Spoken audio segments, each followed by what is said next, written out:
CTS 두란노 성경교실 가족 여러분 안녕하세요. 저는 횃불 트리니티 신학대학원 대학교 총장 김윤희입니다. 반갑습니다. 오늘 공부할 책은요. 12선지서, 소선지서라고 하죠. 그 선지서의 한 책인 오바댜라는 책에 대해서 공부를 하겠습니다. 이 오바댜는 구약에서 가장 작은 책이에요. 그러니까 신약의 유다서랑 비교될 수 있을 것 같아요. 한 장으로 이루어져 있는 책입니다. 제가 어디 가서 한번 설교를 오바댜로 한 적이 있어요. 그랬더니 앞에 계신 막 권사님들이 막 웅성웅성 하시더라고요. 그래서 왜 그러세요? 그랬더니 저기 오바댜를 좀 찾느라고 그러시더라고요. 이게 거기 한 장 끼어 있기 때문에 찾기가 힘들어요. 그거는 또 뭘 얘기하냐면 오바댜를 평소에 접하시지 않았다는 의미도 되겠죠. 그 오바댜를 오늘 드디어 공부를 해보겠습니다. 오바댜라는 이름의 뜻은 뭘까요? 굉장히 좋은 이름이에요. 한국적으로 안 어울려서 그렇지 오바댜라고 좀 지어봐도 좋을 것 같아요. 여호와의 종이라는 뜻입니다. 또 다른 뜻은 여호와의 종은 여호와의 예배자라는 뜻이 있어요. 그러니까 우리가 다 오바댜가 돼야 되겠죠. 우리 모두는 우리 각자의 이름은 있지만 영적으로 오바댜가 되기를 여러분 축원드립니다. 이 선지자가 근데 이게 되게 흔한 이름이에요. 구약에 보면 12명 정도의 오바댜가 있습니다. 근데 이제 이 사람이 다른 선지자랑 다르게 뭐 족보, 누구의 아들이고 이런 걸 밝히지 않기 때문에 사실 누구였고 어떤 사람이었고 심지어는 어느 시대 사람이었는지조차도 모릅니다. 정체불명이에요. 그러나 겸손함이 있죠. 하나님의 종으로 자기는 아무것도 드러내지 않고 이름 딱 하나 오바댜 하고 나머지 하나님 메시지에 중점을 맞춘 굉장히 귀한 선지자고 선지서라고 볼 수가 있겠습니다. 그럼 기대감을 가지시고 이 오바댜서를 함께 공부해 보도록 하겠습니다. 자, 오바댜서에서는요, 에돔과 유다의 관계를 상징적으로 다루고 있습니다. 이 에돔과 유다, 이 관계는요, 창세기로 역사를 좀 거슬러 올라가 봐야 돼요. 어디냐면 리브가의 뱃속입니다. 이 리브가의 뱃속에서 어떤 예언이 있었냐면요, 창세기 25장에 나오는 건데요. 두 국민이 내 태중에 있구나. 두 민족이 내 복중에서부터 나누이리라. 이 족속이 저 족속보다 강하겠고 큰 자는 어린 자를 섬기겠다라고 나와요. 그렇죠? 그래서 리브가의 뱃속에서 나온 두 사람이 누굽니까? 에서와 야곱의 유명한 스토리죠. 그것이 이제 기원이 되는 겁니다. 그래서 야곱의 자손 유다, 그 다음에 에서의 자손 에돔, 이 두 관계를 가지고 메시지의 주제를 삼습니다. 장자권을 빼앗겼고 나중에 둘이 화해를 했죠. 그러나 이 두 민족은 역사적으로 사이가 안 좋아요. 그냥 다툼이 많습니다. 아웅다웅합니다. 그런 그 이스라엘의 역사를 또 이 두 사람의 관계만 한번 에돔과 이스라엘 관계만 구약에서 쭉 읽으면서 뽑아보셔도 굉장히 재밌는 연구거리가 될 수 있다고 봅니다. 이런 배경을 가지고 있기 때문에 여기서 에돔은 뭘 상징하냐면요. 하나님의 백성인 이스라엘 백성을 괴롭히는 이방 민족의 대표로 에돔을 뽑은 겁니다. 그러니까 오바댜 하면 뭐냐면 에돔의 심판이에요. 그렇게 외워두시면 돼요. 오바댜, 에돔의 심판. 그죠? 그런데 그럼 에돔이만이냐? 아니죠. 이 에돔이 하나님의 백성을 괴롭히는 모든 민족을 대표합니다. 그럼 이 오바댜의 메시지는 우리에게 위로가 되죠. 왜 그래요? 우리도 하나님의 백성이잖아요. 우리를 괴롭히는 모든 민족은 에돔처럼 될 것이다 라는 것이 메시지예요. 그러니까 우리가 오바댜는 어떤 기분으로 읽어야 돼요? 속이 시원하다, 좋다 라는 기분으로 오바댜는 쭉 읽어가시면 됩니다.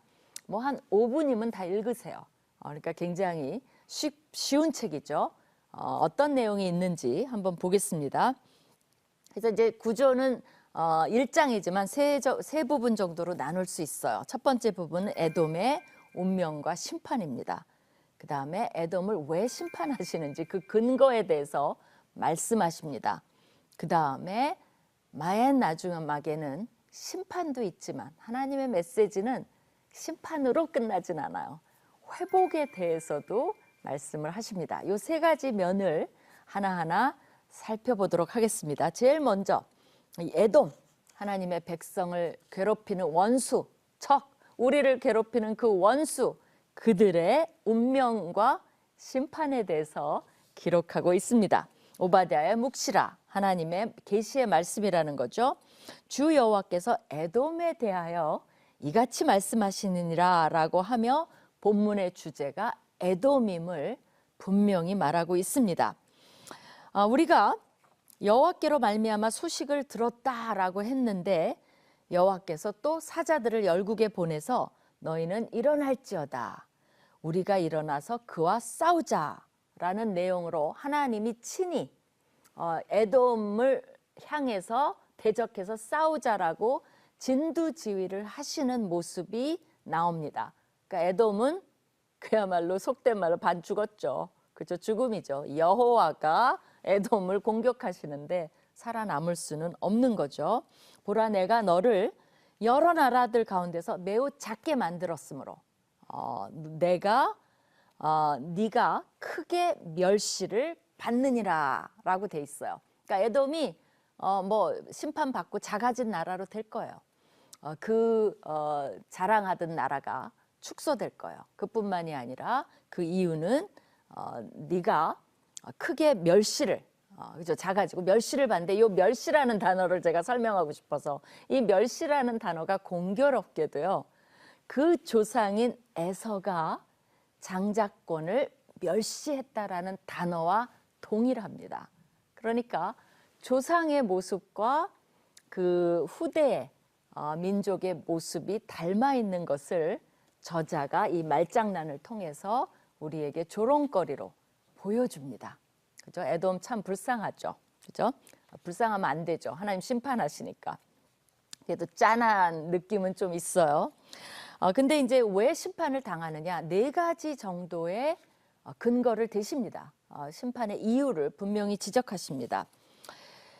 그 네 가지를 한마디로 딱 요약하면요. 교만이에요. 에돔, 왜 심판하시냐? 교만 때문에 그래요. 근데 네 가지의 교만이 있었어요. 그걸 하나님이 되게 꼼꼼하세요. 조목 지적을 하십니다. 첫 번째는 뭐냐면 지형학적 교만이 있었어요.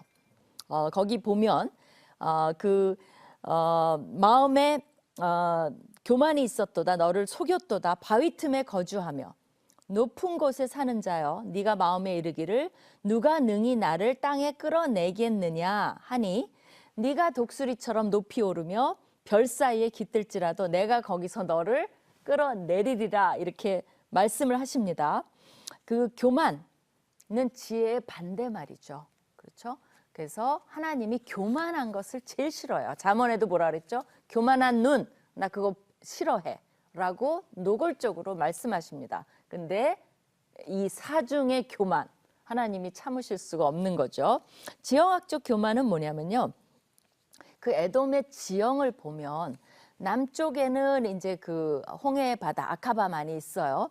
또 북쪽에는 사회 바다와 함께 그 세렛 시내로 이제 그 모압과 경계를 이루고 있어요. 그 다음에 이제 에돔 족속이 사는 곳이 그야말로 그 에서가 붉다는 뜻이잖아요. 그 붉은 지형, 흑색입니다. 그 흑의 색이 붉어요. 그런 지형에 위치하고 있었어요. 그리고 울퉁불퉁한 바위와 험준한 그 산, 계곡 밑에 위치했어요. 그러니까 그걸 뭐라 하죠? 천혜의 지형. 그냥 그 지형 자체가 굉장한 요새지고 보호가 되는 그런 지형에 살았습니다. 주위에 강, 사막, 바위들이 자연적인 요새가 돼갔고요.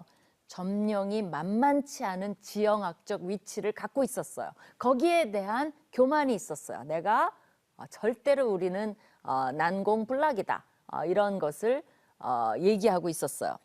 그런 그 이제 해발 7,500m의 높이로 산 벼랑으로 둘러싸여 있는 이제 좁은 협곡을 이제 협곡에 도달할 수 있는 그런 곳이 이제 페트라예요. 그래서 이런 천연적 요새에 거함으로써 누가 능히 나를 땅에 끌어내겠느냐? 아무도 그럴 자가 없다. 이들의 교만이었어요. 근데 하나님이 네가 독수리처럼 높이 오르며 별 사이에 깃들지라도 내가 거기서 너를 끌어내리리라. 여호와의 말씀이니라. 라고 정면으로 그들의 교만을 공격하십니다. 두 번째 교만은 물질이에요. 물질적 교만인데 보통 도둑이나 강도는 가져갈 수 있는 것만 챙겨가죠. 근데 여기는 뭐 숨겨놓은 것까지 다 훔쳐가겠다고. 그러니까 그냥 싹 쓸어서 이사 간 것처럼 도둑을 네가 맞을 것이다. 그러니까 다 수탈당한다는 거죠. 그거를 말씀하고 계세요. 그리고 어떻게 그런 일이 있을 수 있는가? 네가 어찌 그렇게 망하였는고 에서가 어찌 그렇게 수탈되었으며 그 감춘 보물이 어찌 그리 빼앗겼는고라고 하면서 어찌는 애곡의 표현이에요. 이게 오히려 하나님이 놀리는 거죠. 어떻게 이렇게 망했냐? 어떻게 이렇게 다 하나도 도둑도 뭔가는 남겨놓는데 그렇게 다 뺏겼느냐라고 어찌 안 됐다라고 해주시는 장면이 나와요. 하나님도 좀 그런 면이 있으시죠. 그 다음에 이제 동맹국에 대한 교만이에요. 그거는 뭐냐면요. 이들이 이제 동맹국, 그 의존한 대상이죠. 그들하고 같이 튼튼하게 이제 협약을 맺고 있었는데 너와 약조한 자들, 너와 화목한 자들, 네 먹을 것을 먹는 자들. 왜냐하면 동맹을 맺으면 만찬을 하죠. 이제 이런 것들을 얘기하면서 그들이 너를 쫓아서 변경에 이르게 하면 너를 속이며 네 아래에 오히려 함정을 팔 거라고 얘기를 하십니다. 그러니까 동맹국한테 배반당하는 이제 그런 것을 말씀을 하세요. 그 다음에 네 번째는 지혜에 대한 교만입니다. 이 에돔 사람들은 지혜가 많다고 알려져 있어요. 그러니까 욥기에 그 엘리바스라고 세 명의 친구가 위로하러 오죠. 그 엘리바스가 에돔 사람이에요. 그래서 옛날부터 굉장히 지혜와 지략이 넘치는 사람이라고 알려져 있어요. 그러니까 국가에 그런 사람들이 많으면 전쟁하기도 쉽죠. 경영하기도 쉽죠. 그게 또 교만이었어요. 똑똑한 사람 많다는 거죠. 그래서 여호와께서 그런 자들, 지혜 있는 자들을 멸하시겠다고 했어요. 지각 있는 자들을 멸하시겠다고 했어요. 그랬더니 드마나 내 용사들이 놀랄 것이라. 드만이 바로 그 엘리바스가 온 그 지역이 드만이에요. 그러니까 그들이 지혜가 넘치는 그 도시가 놀랄 거예요. 왜? 적이 왔는데 지혜자가 없어요. 지각 있는 자가 없어요. 계획을 세울 수 있는 자가 없어요. 이 전략을 짤 수 있는 자가 없어요. 너희가 쫄딱 망할 거라고 그렇게 얘기를 합니다. 그러니까 이거는 그날에라고 얘기를 하기 때문에 에돔으로 대표된 만국의 멸망을 얘기해요. 그날 여호와의 날이죠. 심판의 날이죠. 그래서 이 오바댜는 단순히 역사적으로 에돔이 망한 그 얘기가 아니에요. 그날의 대표성이고 상징성이죠. 여호와 앞에 이런 식으로 교만한 나라들은 철저히 심판당할 것이라는 오바댜는 종말론적인 묵시적인 책입니다. 놀라웠게 그래요. 그래서 우리가 공부하고 읽는 거예요. 그 말은 뭐냐면 오바댜는 이 시대에 우리에게도 향하는 메시지를 가지고 있습니다. 누구든지 에돔만 그런가요? 하나님을 의존하지 않고 자기의 어떤 것에 교만한 자들, 그것도 결국 하나님이 주신 거예요.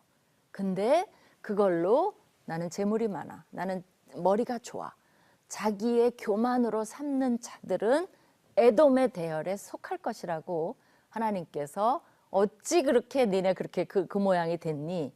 라고 말씀하시겠다는 겁니다. 에돔을 심판하시는 근거가 나와 있어요. 에돔이 그것만 한 게 아니에요. 이스라엘과 맺었던 동맹, 그 연합, 또 그 조약, 그것을 깨뜨렸다는 것을 말씀하십니다. 그래서 그 날을, 그 조약을 깨뜨린 날, 형제의 날, 재앙의 날, 유다 자손이 패망의 날, 네가 멀리 섰던 날, 그건 뭐야? 도와줘야 되죠. 동맹을 맺었으면, 협약을 맺었으면, 조약이 있으면 근데 멀리 서서 못 본 채 하는 거예요. 멀리 섰던 날. 외국인이 그의 성문에 들어가서 예루살렘을 얻기 위하여 제비 뽑던 날, 이스라엘이 침략을 당하는 날 안 도와준 거예요. 재앙의 날, 패망하는 날, 고난의 날, 환난을 당하는 날, 날이 10번이나 사용이 됐어요. 그 날, 기억을 안 할 수가 없는 그날, 그거를 하나님은 기억하시겠다는 거예요. 완전수예요. 10번이에요. 그러시면서 하나님이 뭐라고 얘기하시냐면, 그러면 이 날이 언제냐? 시편에 보면 137편 7절에 여호와여 예루살렘이 해봤던 날을 기억하시고 에돔 자손을 치소서. 왜냐하면 에돔이 안 도와줬어요. 저희 말이 회파하라 회파하라 그 기초까지 회파하라 하였나이다. 오히려 도와주지는 않고 예루살렘 망해라 망해라 망해라 한 거예요. 그러니까 괘씸한 거죠.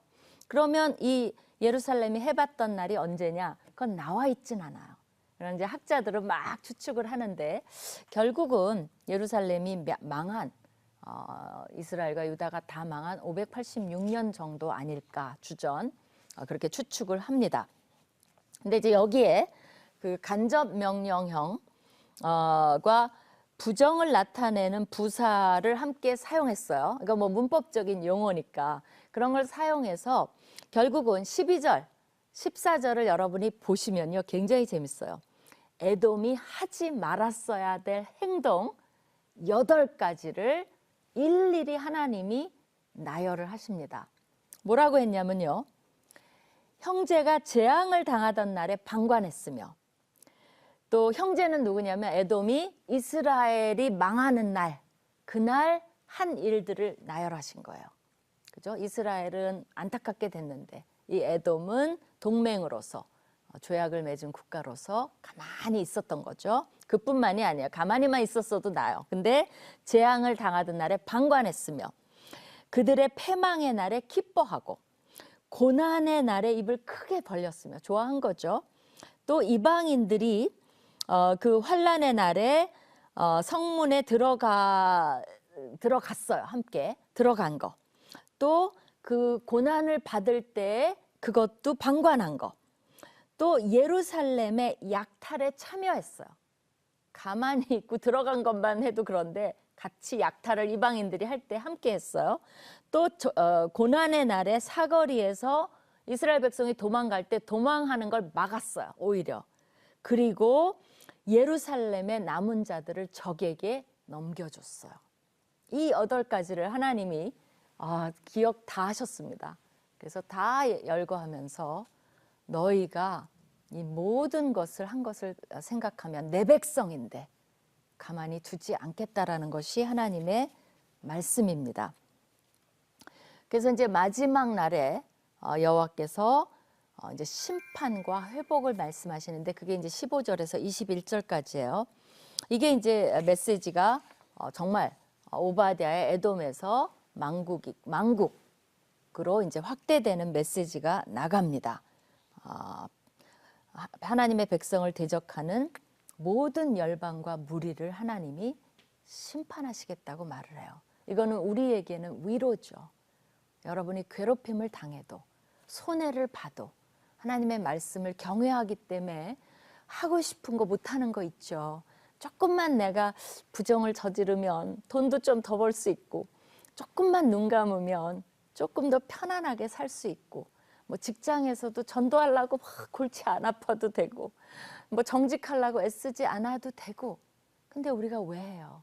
왜냐하면 이런 메시지가 있어서 그래요. 하나님이 다 쳐다보고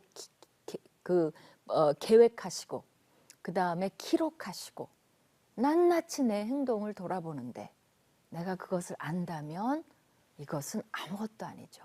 그리고 그걸 손해본 것만 생각하나요? 우리는 적극적으로 주의 백성으로서 하나님 나라를 선포하고 그들에게 전도하고 좋은 일을 하고 선한 행동을 하고 빛이 되어줘야 되잖아요. 그러니까 오바댜의 메시지는 우리에게 힘이 되어주시는 거죠. 너를 괴롭힌 자들 내가 가만히 안 둘 날이 올 것이다. 그러니까 참아라, 견뎌라, 이겨라. 이게 간접적으로 주는 메시지라고 볼 수가 있겠습니다. 여호와의 날은 만국을 벌할 날입니다. 미래의 종말을 얘기하고 있어요. 여호와의 날에 만국이 행한 대로 보응을 받는 날입니다. 또 만국이 심판하에 있는데 에돔이 이제 다시 또 에돔을 지적하시면서 하나님의 거룩한 성산, 그죠? 성전이 있는 그곳, 성산에서 마신 것 같이 만국인이 항상 마시겠다고 얘기를 해요. 에돔은 왜 마셨어요? 축배를 든 거예요. 뭐 이스라엘 거 다 뺏었으니까 좋아서 축배를 들었는데 하나님이 그걸 말씀하시면서 만국이 항상 마시겠대요. 이거는 역설입니다. 이 두 번째 마시는 거는 하나님의 심판의 잔이에요. 그래서 네가 축배의 잔을 들었어? 내가 그대로 마시게 해줄게. 근데 이번에는 심판의 잔이야. 실컷 마셔봐. 라는 것이 메시지라고 볼 수가 있어요. 분노의 잔이에요. 그 다음에 이제 마지막 회복을 말씀하십니다. 그때가 되면 오직 시온산에서 피할 자가 있으리니 시온산 그 산이 거룩할 것이요 야곱 족속은 자기 기업을 누릴 것이며 그건 뭡니까? 하나님이 빼앗겼던 이스라엘 백성, 하나님의 백성의 기업을 되돌리시겠다는 거예요. 찾아주시겠다는 거예요. 얼마나 좋습니까? 그죠? 그뿐만이 아니에요. 야곱 족속은 불이 될 것이고 요셉 족속은 불꽃이 될 것이고 여기서 야곱, 요셉 같은 말이죠. 에서 족속은 지푸라기가 될 것이라. 이게 무슨 말이냐면요. 심판하시는 데에 하나님의 백성이 참여해요. 그래서 불이 돼서 에서를 살라버려요. 에서는 뭐가 돼요? 지푸라기가 된다는 거예요. 그들이 그들 위에 붙어서 그들을 불사를 것인즉 에서 족속에 남은 자가 없으리니 여호와께서 말씀하시느니라. 에서는 어떻게 됐어요? 망했어요. 그죠? 잘난 척하다가 망했어요. 누리다가 망했어요. 친구 동맹을 배반하다 망했어요. 그죠? 하나님 앞에 교만하다가 망했어요. 근데 그 망하게 하는 심판에 하나님의 백성 너희가 해 이렇게 밀어주시겠다는 거예요. 그러니까 그냥 신나게 심판하는 거죠. 우리는 마음이 착해서 심판하는 것도 그거 못해요 할지 모르는데 이거는 좀 즐겨야 돼요. 이게 하나님이 하시는 일이니까 심판 받아라 하는 거죠. 그러면서 하나님께서 그 19절 20절에 보면요. 그 여호수아에서 굉장히 중요하게 사용된 정복의 상징적인 그런 단어들이 다 동원돼요. 이걸 통해서 뭐냐면 멀리 사방에서 이스라엘 민족을 회복시키고 또 땅을 다시 찾게 하겠다. 근데 이스라엘 유다가 통일된 국가로서 하나님의 백성이 제자리를 찾는 그런 구원에 대해서 말씀을 하고 계십니다. 거기 뭐 여러 지명들이 나오는데 다 여러분이 익숙한 지명들이에요. 그리고 21절 마지막 절이 너무 중요해요. 구원받은 자들이 시온산에 올라와서 에서의 산을 심판하리니 나라가 여호와께 속하리라. 이 마지막 구절이 왜 중요하냐면요. 심판으로 끝났어요. 산에 올라와서 에서의 산을 심판하리라. 그럼 에서는 없어요. 근데 뭐라고 했냐면 하나님이에요. 이게 나라가 여호와께 속하리라. 그건 뭐냐면요. 심판이 있지만 남은 자들이 있어요.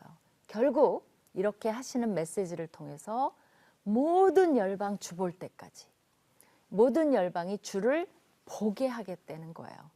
그래서 에돔도 마지막에는 여호와를 보는 자들, 여호와께 돌아오는 자들에게는 하나님이 품으시겠다는 메시지가 있습니다.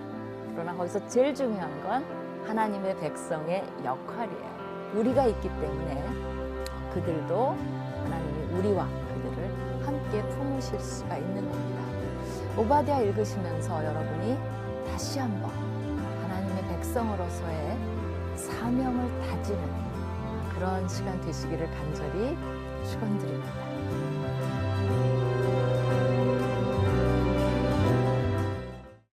이 프로그램은 여러분의 미디어 선교 후원으로 제작되었습니다. 선교는 사명, 후원은 동역. 당신도 복음을 전할 수 있습니다. 선교 후원 02-6333-1003번